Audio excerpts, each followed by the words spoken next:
ആരാണ് യഥാർത്ഥത്തിൽ തിരുവിതാംകൂർ രാജാവ് അറിയാമോ? തിരുവിതാംകൂർ രാജാവ് ശ്രീമൂലം തിരുനാൾ മാർത്താണ്ഡവർമ്മയല്ല, അനിഴം തിരുനാളല്ല, അശ്വതി തിരുനാളല്ല, സ്വാതി തിരുനാളല്ല, ചിത്തിര തിരുനാളല്ല. മാർത്താണ്ഡവർമ്മയുടെ കാലഘട്ടത്തോടു കൂടി തിരുവിതാംകൂറിലെ രാജാവ് ശ്രീ പത്മനാഭനാണ്. ഈ 8 വീട്ടിൽ പിള്ളമാരെ കൊന്നതിന് ശേഷം രാജാവ് തന്റെ ചെങ്കോലും കിരീടവുമെല്ലാം തന്നെ നേരെ പരിവാര സമേതം പോയിട്ട് ഈ ശ്രീപത്മനാഭന്റെ മുന്നിൽ അടിയറ വെച്ചിട്ട് അവിടത്തെ രാജാസ്ഥാനം ഏൽപ്പിച്ചതിന് ശേഷം ഭരിക്കാനുള്ള അധികാരം ഏറ്റുവാങ്ങുന്ന ഒരു ചടങ്ങുണ്ടായിരുന്നു. ആ ചടങ്ങ് ചരിത്രത്തിൽ രേഖപ്പെടുത്തിയത് തൃപ്പടിദാനം എന്നാണ്. അപ്പൊ ഞാൻ പറഞ്ഞു വന്നത് ഈ ChatGPT-യുടെ കാലമാണിത്. അത്രയും ഭയങ്കരമാണ് മനുഷ്യന്റെ മനസ്സ്. പക്ഷെ ആ മനസ്സും ഉണ്ടാക്കിയത് ആ ChatGPT-യും ആ കമ്പ്യൂട്ടറും കണ്ടുപിടിച്ചത് ഈ തലച്ചോറിൽ നിന്നാണ്. രാവണൻ ഉലകം ചുറ്റി നടക്കുന്ന കൂട്ടത്തിലാണ് കൈലാസത്തെ കണ്ടത്. കൈലാസ പർവ്വതത്തെ എടുത്ത് ഒന്ന് കുലുക്കണമെന്ന് രാവണന് തോന്നി. അയനം എന്ന് പറയുന്നത് യാത്രയാണ്. യാത്രകൾ 2 വിധമുണ്ട്. ആന്തരികവും ബാഹ്യവുമായ യാത്രകളുണ്ട്. ബാഹ്യമായ യാത്രകൾക്ക് പരിമിതികളുണ്ട്. ബാഹ്യമായ യാത്ര പണ്ട് യാത്ര ചെയ്യുവാൻ വേണ്ടിയിട്ട് കാലുകൊണ്ട് നടക്കുക മാത്രമായിരുന്നു പോംവഴി.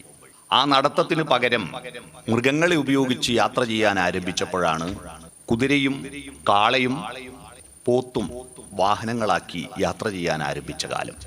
നന്ദികേശ്വരൻ ശിവന്റെ വാഹനമാണെങ്കിൽ പോത്ത് യമധർമ്മന്റെ വാഹനമാണ്. തുരകവാഹനം എന്ന് നിങ്ങൾ കേട്ടിട്ടുണ്ടോ? തുരകവാഹനം അയ്യപ്പന്റെ വാഹനം, ധർമ്മശാസ്താവിന്റെ വാഹനമാണ് തുരകം. നമ്മൾ മനസ്സിൽ കണ്ടുപോയത് ഹരിവരാസനം എന്ന ഇതിൽ കേട്ടിട്ടില്ലേ? ഹരിവരാസനം വിശ്വമോഹനം ഹരിദധീശ്വരം ആരാധ്യപാദുകം ഹരിവിമർദ്ദനം നിത്യനർത്തനം ഹരിഹരാത്മജം ദേവമാശ്രയേ എന്ന ആ കീർത്തനത്തിൽ തുരകവാഹനം കേൾക്കാം. ധർമ്മശാസ്താവിന്റെ വാഹനം കുതിരയാണ്. പക്ഷെ നമ്മൾ പുലിവാഹനെ എന്നാണ് പറയുക, അല്ലേ? പുലിവാഹനൻ. തുടക്കത്തിൽ തന്നെ ഹരി എന്ന് പറയുന്നത് സിംഹം, കടുവ, പുലി എന്നിവയെ മൊത്തത്തിൽ സംസ്കൃതത്തിൽ പറയുന്നതാണ് ഹരി. അവയ്ക്കെല്ലാം ഹരി എന്ന് പറയാം. മഹാവിഷ്ണുവിന്റെ പര്യായം മാത്രമല്ല, ക്രൂരമൃഗങ്ങൾക്കെല്ലാം ഹരി എന്നാണ് പറയുക. ഹരിവരൻ കടുവശ്രേഷ്ഠൻ, ആസനം ഇരിപ്പിടം. ശ്രേഷ്ഠന്റെ പുറത്ത് കയറി ഇരുന്നവൻ, അതാണ് ഹരിവരാസനം. മനസ്സിലായില്ലേ? പക്ഷെ പുലി അയ്യപ്പന്റെ വാഹനമല്ല. പുലിപ്പുറത്ത് കയറിയിട്ട് വന്നു എന്നേ ഉള്ളൂ. അയ്യപ്പന്റെ വാഹനം തുരകമാണ്. അപ്പോൾ മൃഗങ്ങളെ ഉപയോഗിച്ച് യാത്ര ചെയ്യുന്ന കാലഘട്ടത്തിലേക്ക് മനുഷ്യ സംസ്കാരത്തിന്റെ പ്രകൃതിയെ അതിജീവിക്കുന്നതിന്റെ ഭാഗമായിട്ടുള്ള കഥകൾ ആരംഭിക്കുന്നത് അവിടെയാണ്. യാത്ര ചെയ്യുവാൻ കാലിന് പകരം മൃഗങ്ങളെ ഉപയോഗിക്കാൻ തുടങ്ങിയ കാലഘട്ടത്തിലേക്ക് മനുഷ്യൻ പ്രകൃതിയെ കീഴടക്കാൻ ആരംഭിക്കുകയാണ്. കുറച്ചുകൂടി മുന്നോട്ട് പോയപ്പോഴാണ് മനുഷ്യൻ ഉരുള് കണ്ടുപിടിച്ചത്. ഈ ഉരുള് കണ്ടുപിടിച്ച ആ കാലഘട്ടത്തെ വിഷ്ണു പുരാണത്തിൽ സുദർശന ചക്രത്തിന്റെ ഉത്ഭവമാണ്. ചക്രങ്ങൾ ഉണ്ടാവുന്നു. ഈ ചക്രങ്ങൾ വലിയ മരത്തടികളും പാറക്കല്ലുകളും മുന്നോട്ട് എടുത്തുകൊണ്ടുപോകാൻ പ്രയാസപ്പെടുമ്പോഴാണ് മുറിഞ്ഞു കിടക്കുന്ന മരത്തടിയുടെ മേലെ വെച്ചിട്ട് പെട്ടെന്ന് തന്നെ ഉരുണ്ടു പോകുന്നത് കണ്ടപ്പോഴാണ് ഇതിനെ ഉപയോഗിക്കാമല്ലോ എന്ന മനുഷ്യന്റെ കണ്ടുപിടുത്തം ഉണ്ടാവുകയും അങ്ങനെ ചക്രങ്ങൾ കണ്ടുപിടിക്കുകയും ചെയ്തു. ഈ ചക്രങ്ങൾ കണ്ടുപിടിക്കുന്നതോടുകൂടി മനുഷ്യ സംസ്കാരം ആകെ മാറി. ഇന്ന് കാണുന്ന സകലമാന യന്ത്രങ്ങളും ചക്രങ്ങൾ അധിഷ്ഠിതമാണ്. നമ്മുടെ വാഹനങ്ങളെല്ലാം ചക്രങ്ങളിലൂടെ ഓടുകയാണ്. നമ്മുടെ മോട്ടോറുകളെല്ലാം ചക്രങ്ങളെ ആസ്പദമാക്കിയിട്ടുള്ളതാണ്. വിമാനം ആകാശത്തുകൂടെ പറക്കുന്നുണ്ടെങ്കിലും അതിന് റൺവേയിലേക്ക് ചക്രങ്ങൾ കൂടിയേ തീരൂ. ചക്രങ്ങളുടെ കാലഘട്ടമായി. ആദ്യം ചക്രങ്ങൾ കൊണ്ട് കുതിരയെ, കാളയെ കെട്ടിവലിക്കുന്ന ചക്രങ്ങളുണ്ടായി. അങ്ങനെയാണ് കാളവണ്ടികൾ ഉണ്ടായത്. പിന്നെ കുതിര കെട്ടി വലിക്കുമ്പോൾ അത് രഥങ്ങളായി മാറി. കാളവണ്ടികളും രഥങ്ങളും ഉണ്ടായി. ചില നാട്ടിൽ കാളവണ്ടിക്ക് പകരം പോത്തുവണ്ടി ഉപയോഗിക്കും, പോത്തിനെ കെട്ടി വലിക്കും. അപ്പൊ ചക്രങ്ങളുടെ ഉത്ഭവം ഉണ്ടായി യാത്രക്കായിട്ട്. ആ ചക്രങ്ങൾ പല മോഡലിൽ രഥങ്ങൾ മാറിയിട്ട് 4 ഉരുളുള്ള രഥങ്ങൾ, 2 ഉരുളുള്ള രഥങ്ങൾ, പിന്നെ മനുഷ്യൻ കെട്ടിവലിക്കുന്ന ഇരുചക്ര റിക്ഷകളൊക്കെ ഉണ്ടായി. പിന്നീടാണ് സ്വയം പ്രവർത്തിക്കുന്ന, വൈദ്യുതിയുടെ കണ്ടുപിടുത്തത്തോടു കൂടിയാണ് സ്വയം പ്രവർത്തിക്കുന്ന വാഹനം ഉണ്ടായത്. സ്വയം എന്നതിന് ഇംഗ്ലീഷിൽ പറയുന്ന വാക്ക് ഓട്ടോ എന്നാണ്. മനുഷ്യൻ കെട്ടിവലിച്ചു കൊണ്ടുപോകുന്ന റിക്ഷകൾക്ക് പകരം സ്വയം ഓടുന്ന റിക്ഷകൾ ഉണ്ടായി. അതാ ഓട്ടോ റിക്ഷ എന്ന വാക്കുണ്ടായത്. മനസ്സിലായോ? നമ്മളിപ്പോ ഓട്ടോ എന്നേ മാത്രമേ പറയാറുള്ളൂ അല്ലേ? സ്വയം ഓടുന്ന റിക്ഷകൾ, അതാണ് ഓട്ടോ റിക്ഷകൾ. മോട്ടോർ വാഹനങ്ങൾ ഉണ്ടായി. എല്ലാ വാഹനങ്ങൾക്കും പറയുന്നത് ഓട്ടോമൊബൈൽസ് എന്നാണ്. ഓട്ടോ എന്ന് പറഞ്ഞാൽ സ്വയം ഓടുന്ന, മൊബൈൽ എന്ന് പറഞ്ഞാൽ എന്താ? നമ്മൾ ഈ മൊബൈൽ ഫോൺ എന്ന് പറയുന്നില്ലേ, ചലിച്ചുകൊണ്ടിരിക്കുന്ന, മൊബിലിറ്റി എന്നത് സ്റ്റെബിലിറ്റിയുടെ വിപരീതം അർത്ഥമാണ്. സ്റ്റെബിലിറ്റി സ്ഥിരത, മൊബിലിറ്റി ചലനാത്മകത.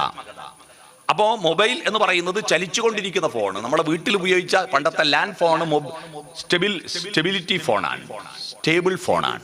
നമ്മളിപ്പോൾ ഉപയോഗിക്കുന്നത് കൊണ്ട് നടക്കുന്ന ഫോണാണ്, മൊബൈൽ ഫോണാണ്. അപ്പൊ മൊബിലിറ്റി ഉണ്ടായി, അതാ ഓട്ടോമൊബൈൽ ഉണ്ടായത്. സ്വയം ചലിച്ചുകൊണ്ടിരിക്കുന്നത് ഓട്ടോമൊബൈൽ. അങ്ങനെ വാഹനങ്ങൾ ഉണ്ടായി. വെള്ളത്തിലൂടെ പോകുന്ന തോണികൾ ഉണ്ടാകുന്നു. ഈ വാഹനങ്ങൾ, ചക്രങ്ങളുടെ വാഹനങ്ങൾ ഉണ്ടാകുന്നതിന് മുമ്പ് വെള്ളത്തിലൂടെ സഞ്ചരിക്കുന്ന വാഹനങ്ങൾ ഉണ്ടായി. ആദ്യം ഉണ്ടായത് കട്ടമരമാണ്. കട്ടമരം എന്ന് പറഞ്ഞാൽ കേട്ടിട്ടുണ്ടോ? കട്ടമരം എന്ന് പറഞ്ഞാൽ വേറെ ആളെ പറമ്പെന്ന് മോഷ്ടിച്ച മരം എന്നല്ല. കട്ടമരം എന്ന് പറഞ്ഞാൽ ഒരു പ്രത്യേക മരം ഉണങ്ങിയാൽ വെള്ളത്തിന്റെ മേലെ പൊങ്ങിക്കിടക്കുന്ന തോണിയുടെ ഷേപ്പിൽ ഉണ്ടാകുന്ന മരമാണ്. ആ മരം നിങ്ങൾക്ക് ഇനി കാണണമെങ്കിൽ യൂട്യൂബ് എടുക്കുക. ദേവി കന്യാകുമാരി എന്ന് പറഞ്ഞൊരു സിനിമയുണ്ട്. ആ സിനിമയിൽ കണ്ണാലില കണ്ണാ പാലാഴിത്തീരയിലൊഴുകും ആലില കണ്ണാ ഞാനൊരു കന്നിമുക്കുവ പെണ്ണ് എന്നൊരു പാട്ട് കേൾക്കാം. ആ പാട്ടിൽ കട്ടമരം തുഴഞ്ഞിട്ടാണ് അതിലെ നായിക ഇങ്ങനെ പോകുന്നത്. കന്യാകുമാരി ദേവി കട്ടമരം തുഴഞ്ഞിട്ട് പോകുന്നതാണ്. കട്ടമരത്തിൽ നിന്ന് മാറിയിട്ട് മനുഷ്യൻ ബോധപൂർവം അടിച്ചുണ്ടാക്കുന്ന തോണികളുണ്ടായി. ആ തോണിയിൽ നിന്ന് മാറിയിട്ട് കുറച്ചുകൂടി വലിയ പായ്ക്കപ്പലുകൾ ഉണ്ടായി. കാറ്റിന്റെ ഗതിയെ തടുത്തു നിർത്തിയിട്ട് മോട്ടോർ കൊണ്ട് പ്രവർത്തിക്കാതെ കാറ്റിന്റെ ഗതിക്കനുസരിച്ച് പോകുന്ന കപ്പലുകൾ ഉണ്ടായി. ആ കപ്പലിലാണ് മെഗല്ലനും വാസ്കോഡ ഗാമയൊക്കെ ലോകം ചുറ്റി സഞ്ചരിച്ചതും ഗാമ കേരളത്തിൽ വന്നതൊക്കെ ഈ പായ്ക്കപ്പലുകളിലാണ്. യാത്ര ചെയ്യുവാൻ വേണ്ടിയിട്ട്, വെള്ളത്തിലൂടെ യാത്ര ചെയ്യുവാൻ വേണ്ടിയിട്ട് കപ്പലുകൾ ഉണ്ടായി. ബോട്ടുകൾ പിന്നീട് യന്ത്രബോട്ടുകളും യന്ത്രത്തോണികളൊക്കെ ഇപ്പം അടുത്ത കാലത്താണ് ഉണ്ടായത്. അപ്പോൾ വെള്ളത്തിലൂടെ യാത്ര ചെയ്യുന്ന വസ്തുക്കളുണ്ടായി. കരയിലൂടെ ഉരുളിലൂടെ പോകുന്ന വാഹനങ്ങളുണ്ടായി.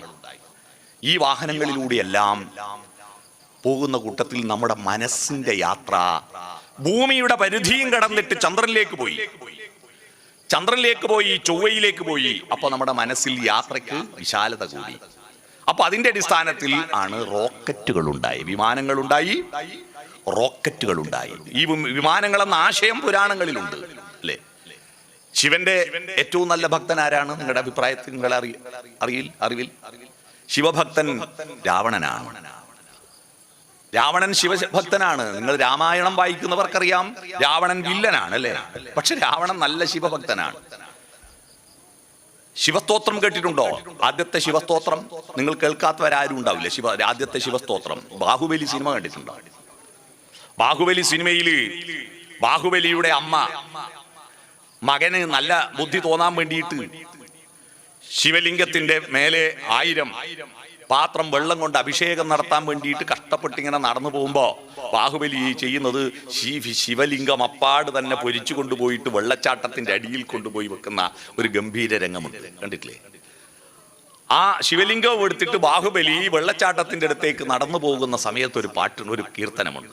അതാണ് രാവണകൃത ശിവസ്തോത്രം എന്നറിയപ്പെടുന്നത്. ജടാകടാ സംഭ്രമഭ്രമം നിലിംബ നിർജ്ജരി വിലോലവീജി വല്ലരി വിശാലമാനമൂർധനി എന്ന് പറഞ്ഞിട്ടുണ്ട്.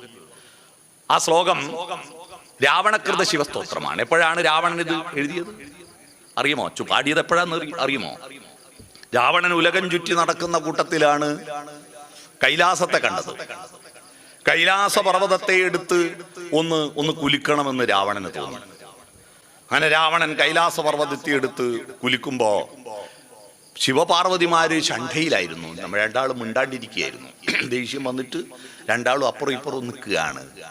ദാമ്പത്യബന്ധത്തിന്റെ എല്ലാവിധത്തിലുള്ള സൗന്ദര്യവും എല്ലാവിധത്തിലുള്ള ആദർശവും എല്ലാവിധത്തിലുള്ള അതിൻ്റെ പ്രതിസന്ധികളും തിന്മയും നന്മയുമെല്ലാം യഥാർത്ഥത്തിൽ നമ്മളെ ബോധ്യപ്പെടുത്തുന്ന പുരാണ കഥയാണ് ശിവനും പാർവതിയും തമ്മിലുള്ള ബന്ധത്തിൻ്റെ കഥകൾ. എത്രയെത്ര മനോഹരമായ കഥകളുണ്ട്. ആ കഥകളെ ആസ്പദമാക്കിയിട്ട് കേരളത്തിൽ ഇറങ്ങിയ ഒരു വള്ളത്തോൾ നാരായണമേനോന്റെ അതിസുന്ദരമായിരിക്കുന്നൊരു ഖണ്ഡകാവ്യമുണ്ട്. എല്ലാ ദമ്പതിമാരും ഈ കാവ്യം വീട്ടിലിരുന്നിട്ട് ഒന്നിച്ചിരുന്ന് വായിക്കണം. എന്തിനാ വായിക്കുന്നതെന്ന് അറിയാം. അത് വായിച്ചാൽ ഭാര്യയും ഭർത്താവും തമ്മിലുള്ള ചണ്ട തീർക്കാൻ ഏറ്റവും നല്ല ക്രൈസിസ് മാനേജ്മെന്റിനെ പറ്റിയിട്ടുള്ള മോട്ടിവേഷൻ കാവ്യമാണത്. ഭാര്യയും ഭർത്താവും തമ്മിൽ ചണ്ട കൂടിയാൽ എങ്ങനെയാണത് പരിഹരിക്കുക എന്നതിൻ്റെ ക്രൈസിസ് മാനേജ്മെന്റ് ആണത്. ആ കാവ്യത്തിന്റെ പേര് ശിഷ്യനും മകനും എന്നാണ്. വള്ളത്തോള് എഴുതിയ ശിഷ്യനും മകനും എന്ന കാവ്യം വായിച്ച എത്ര ആളുണ്ട്? ശിവഭക്തന്മാരൊന്ന് കൈപൊക്കിയട്ടെ. ശിഷ്യനും മകനും വായിച്ചവർ ഒരാൾ കൈപൊക്കിയിട്ടുണ്ട്. ഒറ്റൊരാളാ കൈപൊക്കിയത്. ശിഷ്യനും മകനും വായിച്ച ഒരാളെ കൈപൊക്കിയിട്ടുള്ളൂ. നിങ്ങൾ യഥാർത്ഥത്തിൽ ഈ പാരായണം നടത്തുമ്പോൾ ഇന്നു മുതൽ നിങ്ങൾ ഇത് കഴിയുമ്പോൾ 11 ദിവസം കഴിയുമ്പോൾ ഉണ്ടാകേണ്ട മാറ്റം എന്താണെന്ന് ഞാൻ പറഞ്ഞു തരാം കേട്ടോ. ഇത് കഴിഞ്ഞാൽ നിങ്ങളിങ്ങനെ ദൈവത്തിന് ഇത് മുഴുവൻ കേട്ടത് കൊണ്ട് ശിവൻ ഇങ്ങനെ നിങ്ങൾക്ക് ഒരുപാട് അനുഗ്രഹങ്ങൾ പാർസലായിട്ട് ഇങ്ങനെ കൊറിയറിൽ വീട്ടിൽ എത്തിച്ചു തരുമെന്ന് വിചാരിച്ചിട്ടാണോ ഈ ഇതൊക്കെ കേൾക്കുന്നത്? നിങ്ങളാണ് മാറ്റമുണ്ടാക്കേണ്ടത്. ആ മാറ്റം പാരായണത്തിന്റെ ആ പാരംഗതയിലേക്ക് നിങ്ങൾ പോകാൻ കഴിയണം. പുരാണങ്ങളുമായി ബന്ധപ്പെട്ടിട്ട് പാരായണം നടത്തുന്നത് ഒന്നും തന്നെ ശിവന് വേണ്ടിയിട്ടാണോ? നിങ്ങൾ പ്രാർത്ഥിച്ചത് കൊണ്ട് ദൈവത്തിന് എന്തെങ്കിലും നേട്ടമുണ്ടോ? നിങ്ങൾ പ്രാർത്ഥിക്കാത്തത് കൊണ്ട് ദൈവത്തിന് എന്തെങ്കിലും കോട്ടമുണ്ടോ? ഇല്ല. അപ്പൊ നിങ്ങൾ പ്രാർത്ഥിക്കുന്നത് ആർക്ക് വേണ്ടിയായിട്ടാണ്? നിങ്ങൾ പ്രാർത്ഥിക്കുന്നത് നിങ്ങളുടെ അകം പാരായണം അനന്തതയിലേക്ക് യാത്ര ചെയ്യുവാനാണ്. അനന്തതയിലേക്ക് യാത്ര ചെയ്യാനാണ്. അതിലേക്ക് ഞാൻ വരാം. ഞാൻ പറഞ്ഞു വന്നത് ഈ യാത്ര, ആ യാത്ര നമ്മുടെ മനുഷ്യന്റെ മനസ്സ് വികസിച്ച രാവണൻ പുഷ്പക വിമാനം അല്ലെ ആശയമാണ് ഉണ്ടായത്. വിമാനം അന്ന് ഭരദ്വാജ മുനി ഉണ്ടാക്കി എന്നൊക്കെ പറയുന്നതൊന്നും വലിയ അർത്ഥമില്ല. കാരണം ഭരദ്വാജ മുനി വിമാനം ഉണ്ടാക്കുമ്പോൾ അതിനെങ്ങനെയാണ് അതിന്റെ പ്രൊപ്പല്ലർ എന്തായിരുന്നു ഒന്നൊന്നും അറിയില്ലല്ലോ. അതൊന്നുമില്ല. വിമാനം പുതിയ റൈറ്റ് സഹോദരന്മാർ കണ്ടുപിടിച്ചതാണ്. പക്ഷേ വിമാനം എന്ന ആശയം ഉണ്ടായത് പണ്ടാണ്. അപ്പൊ അങ്ങനെയാണ് ഗോളാന്തര യാത്ര നടത്താൻ എന്തുണ്ടായത്? റോക്കറ്റുകൾ ഉണ്ടായി അല്ലെ, ഉപഗ്രഹങ്ങൾ ഉണ്ടായി. അപ്പൊ ബാഹ്യമായ യാത്രയുടെ കഥകളെല്ലാം പറഞ്ഞു. ആ റോക്കറ്റിലാണ് ചന്ദ്രനിൽ നീൽ ആംസ്ട്രോങ്ങും എഡ്വിൻ ആൽഡ്രിനും പോയിട്ടിറങ്ങി അല്ലെ. നീൽ ആംസ്ട്രോങ്ങും എഡ്വിൻ ആൽഡ്രിനും പോയിട്ടിറങ്ങി, ചന്ദ്രനിൽ പോയി ഇറങ്ങി. ഇപ്പൊ ചൊവ്വയിലേക്ക് പോകാനുള്ള പരിശ്രമം ആരംഭിച്ചു കഴിഞ്ഞു.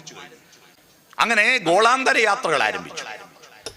ഈ യാത്രകളെല്ലാം മനുഷ്യന്റെ ശരീരം കൊണ്ട് നടത്തുന്നതിൻ്റെ കാരണം അവന്റെ മനസ്സ് യാത്ര ചെയ്യുന്നത് കൊണ്ടാണ്. മനസ്സ് യാത്ര ചെയ്തില്ലെങ്കിൽ ഒരു മനുഷ്യരെല്ലാം തന്നെ കൂപമണ്ഡൂകങ്ങളാവും. എന്താ ഈ കൂപമണ്ഡൂകം? കിണറ്റിലെ തവളയ്ക്ക് പ്രപഞ്ചം എന്ന് പറയുന്നത് കിണറാണ്.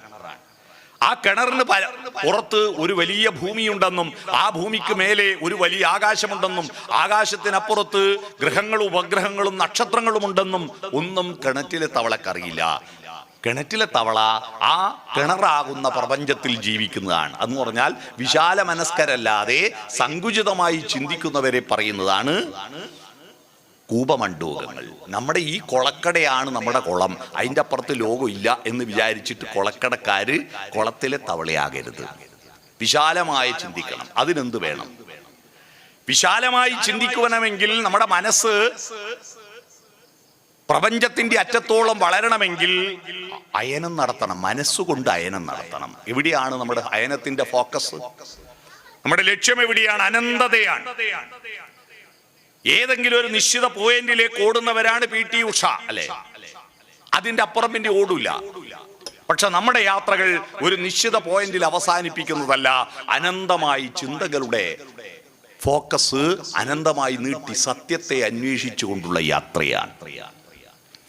ആ സത്യത്തെ അന്വേഷിച്ചുകൊണ്ടുള്ള അനന്തമായ യാത്ര, അതാണ് പാരം. പാരം എന്ന് പറഞ്ഞാൽ എന്താ? അനന്തതയാണ്. പാരാവാരം കേട്ടില്ലേ?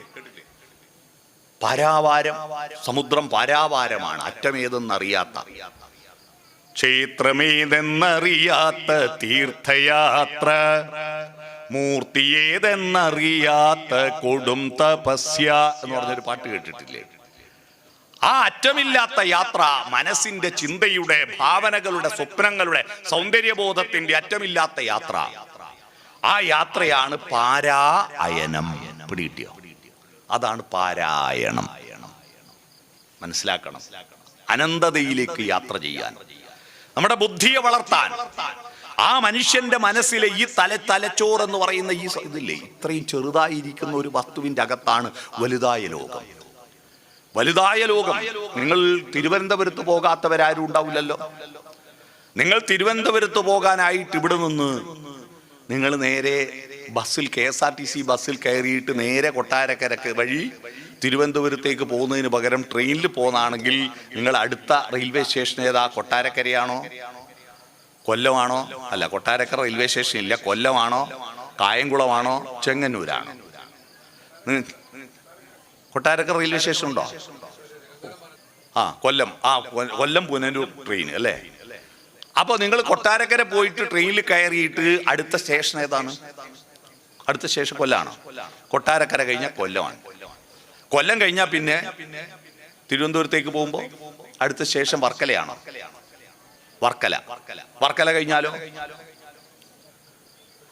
കൊച്ചുവേലി, പേട്ട അല്ലേ? കൊച്ചുവേലി കഴിഞ്ഞാൽ പേട്ട. പേട്ട കഴിഞ്ഞിട്ട് തമ്പാനൂർ റെയിൽവേ സ്റ്റേഷൻ ഇറങ്ങുന്നു. ഇറങ്ങിയിട്ട് ഇങ്ങോട്ട് കടക്കാതെ നേരെ അപ്പുറത്തേക്ക് കടക്കുക.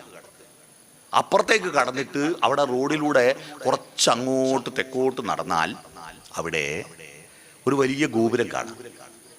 ആ ഗോപുരം തിരുവിതാംകൂർ രാജാവിന്റെ ഗോപുരമാണ്. ആരാണ് യഥാർത്ഥത്തിൽ തിരുവിതാംകൂർ രാജാവ്? അറിയാമോ? തിരുവിതാംകൂർ രാജാവ് ശ്രീമൂലം തിരുനാൾ മാർത്താണ്ഡവർമ്മയല്ല, അനിഴം തിരുനാളല്ല, അശ്വതി തിരുനാളല്ല, സ്വാതി തിരുനാളല്ല, ചിത്തിര തിരുനാളല്ല. മാർത്താണ്ഡവർമ്മയുടെ കാലഘട്ടത്തോടു കൂടി തിരുവിതാംകൂറിലെ രാജാവ് ശ്രീപത്മനാഭനാണ്. എട്ടുവീട്ടിൽ പിള്ളമാരുടെ ആക്രമണത്തിൽ നിന്ന് രക്ഷപ്പെടാൻ വേണ്ടിയിട്ട് സത്യപ്രതിജ്ഞ ചെയ്തിരിക്കുകയായിരുന്നു മാർത്താണ്ഡവർമ്മ. ഈ ദുഷ്ടന്മാരെ മുഴുവൻ അടക്കി ഒതുക്കി രാജ്യത്തിന് ക്ഷേമമുണ്ടാകുന്ന ഒരവസരം വന്നാൽ ഞാൻ എൻ്റെ ചെങ്കോലും കിരീടവും എല്ലാം തന്നെ പത്മനാഭസ്വാമിയുടെ മുന്നിൽ അടിയറ വെച്ചിട്ട് അദ്ദേഹത്തെ ഭരണാധികാരിയായി നിശ്ചയിച്ചുകൊണ്ട് അദ്ദേഹത്തിന്റെ ദാസനായിട്ട് മാത്രമായിരിക്കും ഞാൻ രാജ്യം ഭരിക്കുക. അങ്ങനെയാണ് തിരുവിതാംകൂർ രാജാക്കന്മാരെ പത്മനാഭദാസ എന്നറിയപ്പെടാൻ തുടങ്ങിയത്. തിരുവിതാംകൂർ രാജ്യത്തിന്റെ യഥാർത്ഥ രാജാവ് ശ്രീ പത്മനാഭസ്വാമിയാണ്. അതുകൊണ്ടാണ് അവിടുത്തെ സർക്കാർ ഉദ്യോഗസ്ഥന്മാരുടെ ശമ്പളത്തിന് പറയുന്നത് പത്മനാഭന്റെ ചക്രം എന്നാ. ചക്രം എന്ന് പറഞ്ഞാൽ അന്നത്തെ കോയിൻ. പത്മനാഭന്റെ ചക്രം ശമ്പളത്തിന് പറയുന്നത്. കറൻസി അല്ല, പത്മനാഭന്റെ ചക്രം. പത്മനാഭനാണ്.